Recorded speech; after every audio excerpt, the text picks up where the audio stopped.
Ladies and gentlemen, welcome to Computex 2024. We're here at the Corsair booth, definitely not breaking anything. Massive thank you to Corsair for actually reaching out and sponsoring this trip and sponsoring this video. And I'm going to just jump right in because we've got a brand new case that has grabbed my attention and I think it's going to grab yours as well. This is called the 3500 and it's very reminiscent, isn't it, to another case that's on the market, but they think theirs is a lot better. And straight out the gate, I can tell you that this actually supports 140mm fans, which I think is really good because a lot of cases these days are so sort of fixated on 120s. As we know, 140s means you can actually run the fan in a little bit in a, like sort of quieter mode really and get the same sort of performance. But I think it's really quite neat actually, and this is, I mean, it's not necessarily like a budget case, but for the price tag of around about $100, I think this is going to appeal to a lot of people actually. So if we open this up and take a look, you will see that, as is pretty much the case with a lot of new chassis now, it does actually support MSI Project Zero, ASUS BTF, and the upcoming Gigabyte standard as well. So we have somewhere pretty much one of the largest cards you can get, so we can do a little test, and we can slot this, well, we would be able to slot this in, but the covers are in the way. But you can slot this in and you see you've got loads of room here. And because you can actually fit an additional fan down the bottom as well, this is also a 140 if you want that, you can get loads of good airflow, so you're not really going to have to worry too much about performance, about acoustics and things. Let's move this round to the other side though to actually show you what we have on here. Obviously mesh on that panel, and then obviously all of your airflow here. And I like the fact that you can put 140s here, but obviously do be aware that the larger size fans that you're going to go for, it will start to eat into your sort of cable management room. So what we've got here is the BTF standard, so obviously all of your ports and things poke through the holes, which is nice. You don't also have a hard drive cage here, so it's a lot easier to actually plug all of these in, but if you did want to go for different fan options. In fact, actually all of the fan options that you do get with this, so the base version that's $89.99, doesn't come with any fans, but as you step it up, you can get one that comes with a brand new RS fans that we'll talk about in just a second. But those would be 120s, and then the IQ Link version that comes with the RX fans, those are also going to be 120s. So if you want to go for 140s, you'll have to sort of buy them all separately really. But you can see this is what it looks like on the other side. They've got it with one of their shift power supplies as well. Plenty of room actually on the tray, so if you do want to have like thick hubs and things here, obviously that's accommodated. A couple of SSDs up here, so it's not going to like dramatically like change the rule book or anything like that. But I think for what is the sort of case that most people are going to be looking at, I really like this actually. And you've got ample room at the top as well if you want to put radiators and things here. And again, you can actually put 140s at the top. I have a feeling you're probably going to want to go for a 360 radiator rather than 280, just because it'll probably look a little bit more even and uniform. But obviously that is entirely up to you. But that's the white version. That is the black, and coming out I think on the 5th of July, so almost around about birthday time. So maybe for my birthday present, Pass, you can get me one of these in for review. Sure. That's the dream. That's what I've been wanting. It's a big birthday coming up. Oh, fantastic. But speaking of fans, we actually have some new fans on offer as well. And I've had a bit of an epiphany moment, and I've finally realized the naming structure, because when they launched the QX fan, obviously it was the only fan in the range, so it was like, okay, that's the name.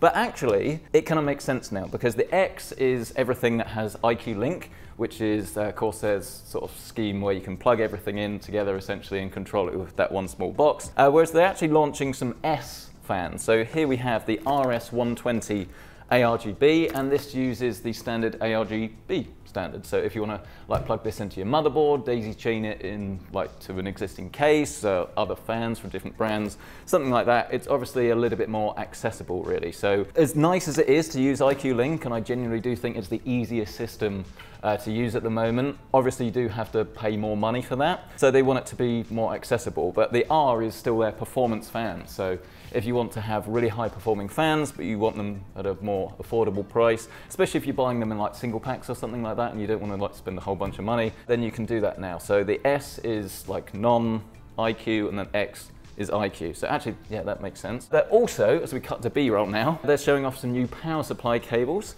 with RGB, of course. It's a surprise actually, Corsair haven't done this sooner. They're almost like the founding father of RGB, but now you can go full RGB with your power supply cables. And they do also have some of those like diffused LEDs. Do you remember the original? They were like the LS something, where you had like the RGBs that go all the way around.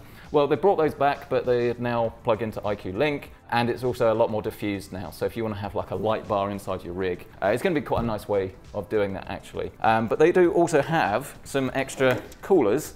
This is also sort of a lot simplified now when it comes to the naming structure, because this is the Titan range. So instead of having like H100 or H150, which I know exactly what that means, but if you're new to PC gaming, you probably don't. So Titan will be like Titan 240 or Titan 360, which obviously makes a whole bunch more sense. But they've completely refined it as well inside, so you get better cooling just like from the pump and the sort of contact from the base plate as well, which is nice. And they do come with the RS fans rather than the QX fans, which gives you better performance and again actually lowers down the price a little bit. Oh, I realised as well actually that I should say one of the other differences between this and then the existing H150 IQ version is that that also had that cable for like the IQ link to go within the tubes, whereas to save a little bit of money, that's now actually on the top of the unit, like with most all-in-ones. But again, at the end of the day, if it's saving you money and it's giving you the choice between different versions, this one actually has more performance and costs less. I think for most people that makes a lot of sense, especially bear in mind, as I say, you can upgrade it to LCD. I'll actually show you how that works, because you can get a few different pump heads as well. So you can buy one that has a VRM fan, and I listened to this and it seems to be very quiet, but this is also in a very loud environment. So this is something we have to test a little bit later. But this is the default cap that you get. Obviously, if you buy the white version, then this would be white rather than black. But I think this looks really, really nice. And it literally just like pops off, pops on, and you can interchange them. But obviously, if you are using the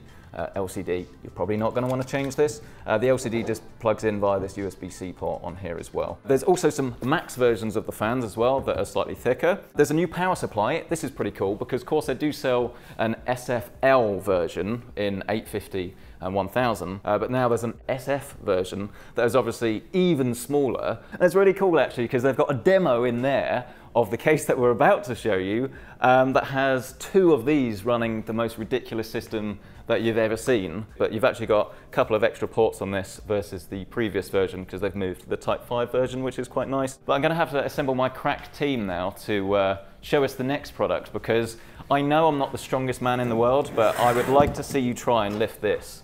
It's worth the wait. So Corsair have decided to launch this, which is the 9000D, which is absolutely ginormous. So if you're looking to do something that is truly special with an absolutely stupid amount of fans, then you can do that. You may remember the 1000D that they had. That almost sounds like it should be a small case, but obviously was not. This is like the revision to that essentially. So you can have this running as like a dual system. So maybe if you're like a really high-end streamer and you want like two systems in one, you could use it in more like a work enterprisey environment if you wanted to put like a server board or something like this. Or if you just want to build like the ultimate water-cooled rig like we have over in the other room, then you can do that, which is pretty cool. And they've made it a lot easier to work with. It also supports ASUS again, like BTF, Project Zero, Gigabyte stuff. Yeah, it's very intimidating, isn't it? Because you think the amount of hardware you need to put inside this to make it look relatively like normal. You can get 140s in this, 2 rows of 140s out of the box. You don't have to like get a separate bracket like you did with the 1000. You can even put 200s in this if you want to go down that route. But yes, it is an absolutely ginormous case for doing something truly special. So if you have any ideas what we should do with it, let us know down in the comment section below, but it's going to have to be quite the special build, isn't it? And to be fair, you might be thinking that this was the only big thing that they have at Computex. I mean, how big is this? Can I actually lift this up? Just about. So I also don't want to break the only prototype that they have. They told me to lift it. They said, oh, it'd be funny if you lifted it. Regretting it now, aren't you? Anyway, the other big news is that Corsair are actually getting into sim racing. And as you can see, we have like the full cockpit here. And this frame is actually going to be sold. That's going to be the first product. So $799 if you don't want the seat, $1,000, that's US.